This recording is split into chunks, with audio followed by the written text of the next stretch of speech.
Hello guys. तो चलो अब हम अपना लेक्चर नंबर 11 को स्टार्ट करते हैं अपनी वर्ल्ड हिस्ट्री के टॉपिक के अंदर। अभी तक हमने 19th सेंचुरी के बारे में हम कवर कर रहे हैं। 19th सेंचुरी के अंदर अभी तक हमने इंडस्ट्रियल रेवोल्यूशन को अच्छी तरीके से कंप्लीट कर लिया है। अब इंडस्ट्रियल रेवोल्यूशन जब आती है तो हमारे साथ तीन अलग अलग थिंकिंग के बारे में राइज होने देखने को मिलता है जब इंडस्ट्रियल रेवोल्यूशन देखने को मिलती है। कौन सी थिंकिंग है? एक तो कोलोनाइजेशन बढ़ता है इसकी वजह से, क्योंकि अपना जो रॉ प्रोडक्ट्स वगैरह वो बना रहे हैं उनको कहीं ना कहीं बेचने के लिए कोलोनाइजेशन यानी इंपीरियलिज्म को देखने को मिलता है।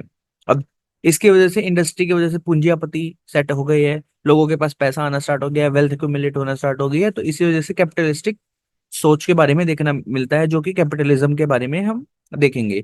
सेम इसके काउंटर एक और अप्रोच देखने को मिलती है जिसका नाम है सोशलिज्म। इसमें सोशल्स के बारे में बात करता है। एक कार्ल मार्क्स नाम का बंदा था, बहुत ज्यादा हम सुनेंगे इसके बारे में। इसका आइडिया, एक लौता ऐसा बंदा है माना जाता है कि इसके बाद से ही थोड़ा सा चेंज आइडिज्म के अंदर लोगों के पता चला। तो इंडस्ट्रियल रेवोल्यूशन से तीन अलग अलग थिंकिंग के बारे में नया पता लग रहा है, कॉलोनाइजेशन के बारे में, कैपिटलिज्म के बारे में और सोशलिज्म के बारे में। इनके बारे में हम बाद में देखेंगे। इनसे पहले हम अपना टॉपिक करेंगे कि फ्रेंच रेवोल्यूशन जब हो गया था और अलग अलग इंडस्ट्रियल रेवोल्यूशन देखने को मिले थे, तो आपको पता है कि फ्रेंच रेवोल्यूशन से प्रोग्रेसिव आइडियाज लोगों के पास आए थे। जैसे लिबर्टी हो गया, फेटर्निटी, इक्वालिटी, इनके बारे में लोग अब बात करने लग गए थे। तो अब दो तरीके के मुद्दे रहते हैं, सीधी सी बात है। एक होगी कंजर्वेटिव सोच, जो पिछड़ी सोच है, और एक होती है जो नेशनलिज्म को बढ़ावा देने वाला है, जो कि लिबरलिज्म जिसको हम बोल रहे हैं। तो दो अलग अलग थॉट्स रहती है। अब ये दोनों थॉट्स आपस में ही अपने आप में कॉन्ट्राडिक्ट करती हैं। कन्वर्जेशन कन्वर्टिज्म कहता है कि अपने आप को सीमित रखो, राजा ही शासन करेगा, ये सब। और लिबरलिज्म कहता है कि नेशनलिज्म की भावना होना चाहिए, लोगों के बारे में होना चाहिए, डेमोक्रेसी आनी चाहिए, राइट्स आने चाहिए। तो उसके बारे में अब ये दोनों आपस में कहीं ना कहीं कॉन्फ्लिक्ट अब करने वाले हैं आपस आफ्टर दिस प्रोग्रेसिव आइडिया। तो जो लिबरलिज्म है और जो कंजर्वेटिज्म, अब इन दोनों के बीच में क्या होता है कि कॉन्फ्लिक्ट देखने को मिलता है। अब इस कॉन्फ्लिक्ट को हम पहले पढ़ेंगे, और इस कॉन्फ्लिक्ट से दो अलग अलग यूनिफिकेशंस हुई। कौन सी? जैसे एक जर्मनी की और एक इटली की। इनको हम अच्छी तरीके से देखेंगे इस टॉपिक के अंदर। और फिर इसके बाद हम आइडियोलॉजिकल थिंकिंग जो है, जो कि ये तीन है, इनको हम धीरे धीरे करके देखेंगे। तो हम नीचे से स्टार्ट कर रहे हैं, तो पहले प्रोग्रेसिव आइडियाज को देखेंगे, फिर सोशलिज्म को देखते हैं। इंडस्ट्रियल रेवोल्यूशन में ऑलरेडी कवर करा चुका हूँ। अगर आपने मेरी इंडस्ट्रियल रेवोल्यूशन नहीं देखी है तो उसको जाके जरूर देख लीजिएगा, आपको कंप्लीट इन्फॉर्मेशन मिल जाएगी इंडस्ट्रियल रेवोल्यूशन की। और अलग अलग कंट्रीज के बारे में हमने कवर किया है, तो उसको जाके जरूर देखिएगा। Link is in the description. तो अब लिबरलिज्म, जैसे मैंने बताया कि नेशनलिज्म की भावना आती है, डेमोक्रेसी के बारे में बात करते हैं, राइट्स के बारे में बात करते हैं। अब इनको स्टॉप करने के लिए कन्वर्जेटिज्म आया था, तो उसके लिए राइज ऑफ नेशनलिज्म स्टार्ट हो गया था इसको आइडिया के थ्रू। अब इन दोनों के बीच में सीधी सी बात, अब कॉन्फ्लिक्ट देखने को मिलेगा। उस कॉन्फ्लिक्ट को पहले हम थोड़ा समझते हैं, फिर उसको हम पॉइंट्स की फॉर्म में, फैक्चुअल फॉर्म में हम लिखेंगे। तो देखो, आपको पता है कि जब फ्रेंच रेवोल्यूशन हुई थी उससे पहले जो बैकग्राउंड था, तो वो क्या था? क्या बोलते हैं उसको, एंशियंट रिजीम के बारे में एक्सप्लेन करता था। पॉलिटिकल क्या चीजें होती थी उसके बारे में हम पता लगता है। तो अब जब फ्रेंच रेवोल्यूशन हो गया था 1789 के अंदर, और 1815 तक, जब तक वाटरलू की डिफीट के अंदर, नेपोलियन की डिफीट के बाद, फिर क्या हुआ कि लोगों ने देखा कि अब लोगों के अंदर प्रोग्रेसिव आइडियाज देखने को मिलती है। तब एक मेटरनिक नाम का बंदा था, जो ऑस्ट्रेलिया से था। मैं इसकी इमेज दिखाता हूँ आपको, मेटरनिक कैसा है। इसको मेटरनिक था। तो 1815 के बाद जब वाटरलू की इमेज थी, तो इस तरीके से वो दिखता था। तो मेटरनिक ने क्या किया कि जितने भी जो मोनार्क वाले स्टेट्स हैं, कंट्रीज हैं, उनको इकट्ठा करा और एक कांग्रेस ऑफ वियना के अंदर मीटिंग सेट करी 1815 के अंदर।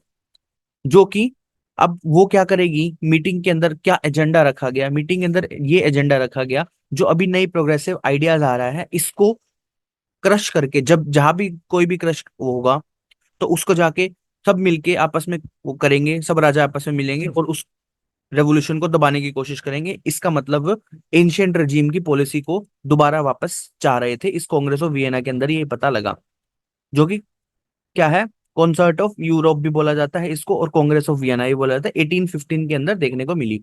तो इसीलिए 1815 से लेके जब तक हमारा मेटरनिक हार नहीं जाता, इस एरा को मेटरनिक एरा के नाम से जाना जाता है। नेपोलियन की डिफीट और मेटरनिक की डिफीट, इसके टाइम के पीरियड को हम क्या बोलते हैं, मेटरनिक एरा बोलते हैं। 1815 के अंदर ये कॉन्फ्रेंस हुई है।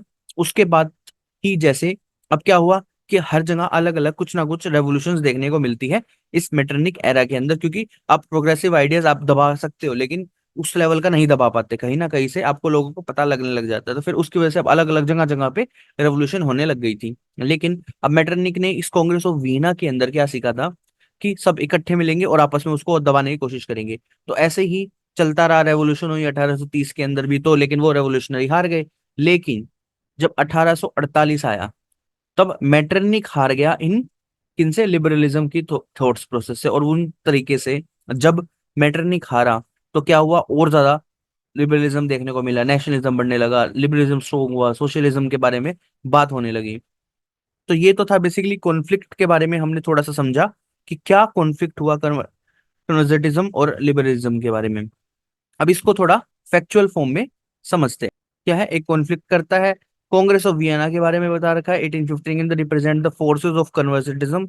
It is meant to remake the Europe after the defeat of Napoleon. Main purpose of मीस to crush the ideas of the French revolution, जो आइडियाज आए थे उसको क्रश करने के लिए आया था। एंड टू ब्रिंग यूरोप किसके अंदर, प्री रेवोल्यूशनरी फेज, मतलब एंशियंट रजीम के बारे में बात हो रही है, जो उसको डोमिनेट करता है इस मीटिंग के अंदर।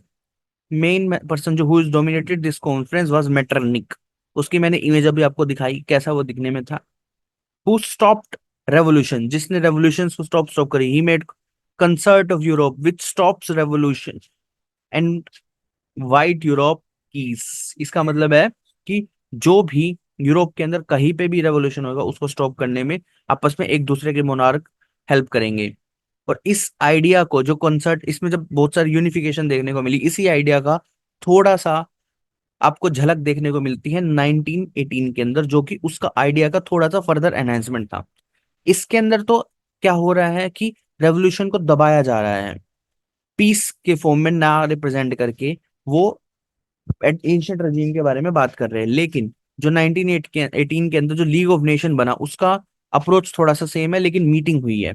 उसमें क्या है, वॉर पीस के बारे में बात की गई है लीग्स ऑफ नेशन के अंदर, जब वर्ल्ड वॉर वन के बारे में बात हुई थी। सब बड़े बड़े लीडर मिलके after world war lead of nation बनाते हैं 1918 के अंदर, और उसके अंदर पीस के बारे में बात करते हैं। अब इनके बीच में आइडिया थ्योरेटिकल तो लगभग सेम सा लग रहा है आपको, बस आपको क्या है, एक क्रशिंग के बारे में बात कर रहा है, एक पीस के बारे में बात कर रहा है, इन दोनों के बीच में ये डिफरेंसेस देखने को मिलते हैं।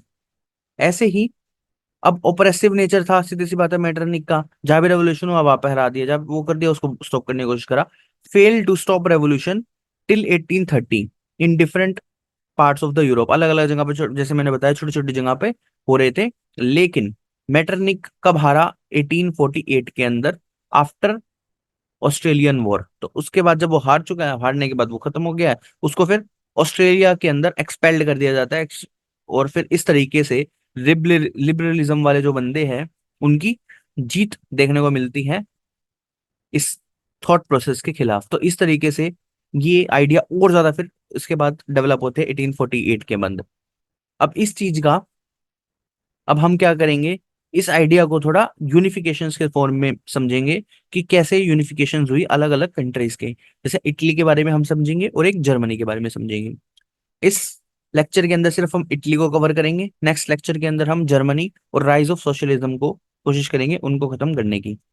तो इटली के बारे में पहले एक कहानी से समझते हैं, और उस कहानी को ही बेसिकली जर्मनी के अंदर थोड़ा सा चेंज हुआ था, लेकिन लॉजिकल जो आइडिया है, सेंट्रल जो आइडिया, वो सेम देखने को मिलता है। देखो, जो आज का इटली वो ऐसा नहीं था। उससे पहले क्या होता था कि छोटे छोटे अलग अलग स्टेट्स में बटा हुआ था।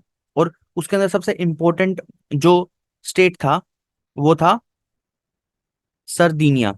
ठीक है, सरदीनिया, सरदानिया, कुछ भी बोल लो। और ऐसे छोटे छोटे एक्वायर कर रखे थे अलग अलग फॉरेन पॉलिस उन्होंने, जैसे फ्रांस ने कर रखा था, स्पेन ने कर रखा था, यूके ने कर रखा था, ऐसे बहुत सारे छोटे छोटे थे। ऐसे ही इटली बिफोर यूनिफिकेशन का ये मैप है, मैं एक मैप दिखाता हूँ आपको, ये है। जैसे आपको ब्लू कलर का किंगडम ऑफ सरदेनिया दिख रहा है, ऐसे ये देखो, ये अलग तरीके का है। ये पपल स्टेट्स है, ग्रैंड दुशेन है, ये किंगडम ऑफ टू सेलिसेल्स है। तो इस तरीके से छोटे छोटे हिस्सों में पूरा इटली बटा हुआ था अलग, बिफोर यूनिफिकेशन।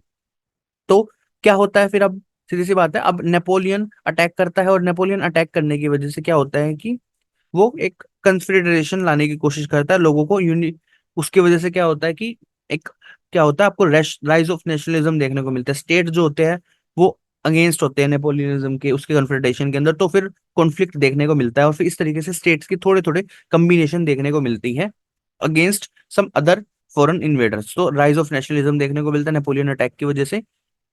नेपोलियन की अटैक बोलो, नेपोलियन का कॉन्क्वेस्ट बोलो, एक ही बात है। State combined against this Napoleon policies. अब उसके बाद क्या होता है कि अब सीधी सी बात है, थोड़ा थोड़ा कोशिश करता है, लेकिन फिर क्या होता है कि 1815 के अंदर जैसे मैंने बताया कांग्रेस ऑफ वियना होती है। उसके अंदर क्या होता है, कॉन्सर्ट ऑफ यूरोप होता है। जब भी कोई भी रेवोल्यूशन होगी तो उसके अंदर वो करना जाएगा, क्या बोलते हैं, उसको सप्रेस करना जाएगा। और इससे क्या होता है, मेटरनिक जो कि ऑस्ट्रेलिया से बिलोंग करता था, उसको डोमिनेशन दे दी जाती है इटली की। ऐसे ही ऑस्ट्रिया को दो जगह की दी गई है, इटली की भी और जर्मनी की भी। तो अब जहां पे जो डोमिनेशन करता है वो सीधी बात सप्रेस करने की कोशिश करता है, ऐसे ही ऑस्ट्रिया सप्रेस करने की कोशिश करता है। तो इसके लिए कि इसके खिलाफ अलग अलग मूवमेंट्स देखने को मिलती है। एक सबसे इंपॉर्टेंट मूवमेंट है कार्बोनेरी मूवमेंट, जो 1830 के अंदर रेवोल्यूशन के बारे में रिप्रेजेंट करती है। लेकिन अब सीधी सी बात है, आपको पता है 1830 के अंदर मेटरनिक जीतता है, तो मेटरनिक सरप्रेस सरप्रेस कर देता है वो रेवोल्यूशंस को। और फिर हमारे पास देखो क्या क्या फल पता लगा। सबसे पहले छोटे छोटे हिस्सों में बटा हुआ है। नेपोलियन का कॉन्क्वेस्ट से क्या हुआ, थोड़ा थोड़ा यूनिटी देखने को मिली। फिर इस 1815 के अंदर जब डोमिनेशन ऑस्ट्रेलिया के अंदर आ गया तो उसको सप्रेस पॉलिसी देखने को मिली। तो उस सप्रेस को दूर करने के लिए कार्बोनरी मूवमेंट देखने को मिली। फिर रेवोल्यूशन करता है छोटे छोटे जगह, लेकिन मेटरनिक हाईली पावरफुल था ऑस्ट्रिया का। वो रेवोल्यूशन करता है और सप्रेस करने की कोशिश करता है, सप्रेस हो जाता है। फिर क्या होता है कि अब अलग अलग थॉट प्रोसेस देखने को मिलती है आइडियोलॉजिकल वे में। तो एक मेजीनी नाम का एक सेंट था, उसने क्या यूनिटी का आइडिया दिया कि अब ये छोटे छोटे हिस्सों में जो तुम बटे हुए हो इनको इकट्ठा करो। तो उसको इकट्ठा कब देखने को मिलती है, जब मेटरनिक हार जाता है 1848 के बाद। तो 1848 के अंदर जो रेवोल्यूशन होती है उसमें जीत जाते हैं ये सब। और फिर इसके बाद जो एक सब मीट करते हैं सर्देनिया, जो एक इसका सबसे लार्जेस्ट, इसको बेसिकली क्या कहता है कि इसका एक पीएम का नाम याद होता है, प्राइम मिनिस्टर का, जिसका नाम है कैवियोर। कैवियोर बोलते हैं। वो यूनिटी में हेल्प करता है।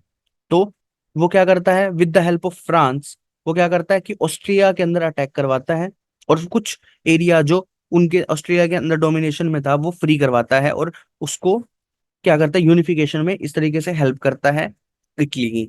अब यहाँ पे कैवियोर का काम खत्म होने के बाद फिर एक गैरीबेल्दी होता है। गैरीबेल्दी के बाद साउथ ऑफ इटली होती है, तो फिर उसको सेक्रीफाइस करके वो उसको किंगडम ऑफ sardinia को प्रोवाइड कर देता है, जो कि ये वाला एरिया है।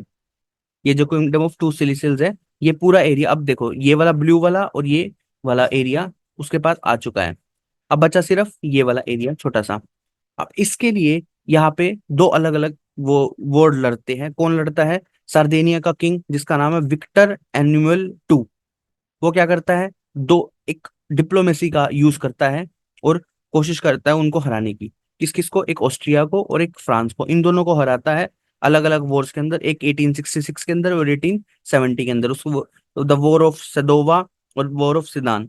अब इस तरीके से फिर वो मीच वाला पार्ट, ये जो वाला पार्ट है, ये भी जीत जाता है। और फिर फाइनली ये पूरा का पूरा जो एरिया है, ये क्या होता है, अब हमारे पास क्या होता है, यूनिटी देखने को मिलती है 1870 की वॉर के बाद। अब सीधी सी बात है, इस तरीके से इटली यूनाइट होता है छोटे छोटे हिस्सों में बटा। तो अब इस चीज को ना हम थोड़ा और फ्लो चार्ट में समझते हैं। मैंने पूरा एक्सप्लेन किया, अब इसको और ज्यादा इजी समझेंगे तो एक छोटा सा लाइन बना रखी है मैंने।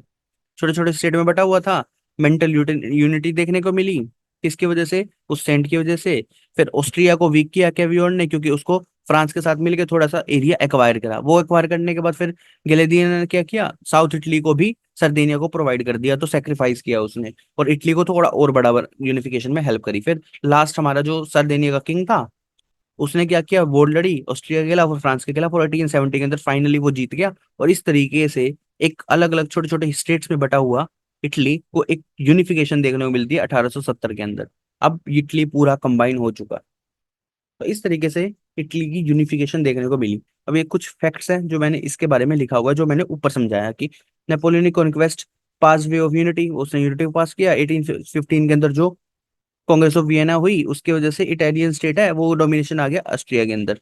अब तीन अलग अलग जैसे है, मैंने बताया कि नॉर्थ किसका है, ऑस्ट्रिया का, साउथ स्पेनिश का और सेंटर पोप का। पोप बोल लो या फिर पपल स्टेट्स बोल लो, एक ही बात है। ठीक है। तो उसके बारे में इसको ऐसे ऐसे और मिल गया, और एक जो लास्ट वाला बच जाता है किंगडम ऑफ सर्दिनिया, वो एक इंडिपेंडेंट रहता है। तो अब उसके पास ये वाला पूरा एरिया आ चुका है, ये सब एक्वायर हो चुका है। अब इसके बाद क्या करता है 1815 के अंदर कार्बोनरी मूवमेंट देखने को मिलती है, नेशनलिज्म भावनाओं की वजह से। Carbonari was suppressed by the Metternich, Metternich उसको सप्रेस कर देता है, ऐसी सी बात है। अब बेजिनी का जो थॉट आएगा, जो कि यंग इटली मूवमेंट को रिप्रेजेंट करता है, एंड कैवियोर जो है वो ब्रेन ऑफ इटली माना जाते हैं, क्योंकि वो यूनिफिकेशन में हेल्प कराता है। एक वो क्या करता है, सर्देनिक सर्देनिक को स्ट्रोंग बनाने की कोशिश करता है, और पैक्ट बनाता है फ्रांस के साथ। पैक्ट उसका नाम है pact of Plombières. And after the pact he started war with Austria and made him weaker, और उसकी वजह से वीक कर देता है। बट लेटर फ्रांस क्या करता है, स्टॉप नीड हेल्पिंग इटली, क्योंकि उसका जो मेन इन्वॉल्वमेंट रहती है वो दूसरी क्रिमियन, एक क्रिमियन वॉर होती है उसके बारे में आ जाती है, जिसकी वजह से वो फ्रांस पीछे हट जाता है। अब क्या होता है, फिर दूसरा काम आता है गैरिबोली का। गैरिबल्डी क्या करता है, साउथ वाला जो एरिया था पूरा इटली का, वो किंगडम ऑफ sardinia को प्रोवाइड कर देता है, एज ए सेक्रीफाइस कर देता है। फिर वो थोड़ा और ज्यादा इटली बड़ा हो गया। अब लास्ट हमारा जो होता है विक्टर एमन टू, वो क्या करता है, कंप्लीट करता है unification by two Wars in 1866 and 1870। In war के अंदर इस तरीके से यूनिफिकेशन देखने को मिलती है ऑस्ट्रिया के अंदर। अब कल हम पढ़ेंगे यूनिफिकेशन ऑफ जर्मनी और राइज ऑफ सोशलिज्म के बारे में, जो कि ये वाला है। तो जर्मनी खत्म हो जाएगा तो फ्रेंच रेवोल्यूशन की आइडिया वाला टॉपिक खत्म, फिर हमारा सोशलिज्म स्टार्ट हो जाएगा, तो राइज ऑफ सोशलिज्म को हम देखेंगे। ऐसे ही अगर आपको मेरी वीडियो अच्छी लग रही है तो लाइक करना ना भूलिएगा, सब्सक्राइब कर दीजिएगा, लाल कलर का बटन दिख रहा होगा, और बेल आइकन जरूर दबा दीजिएगा सारे नोटिफिकेशन पाने के लिए। मिलते हैं next video, bye bye guys.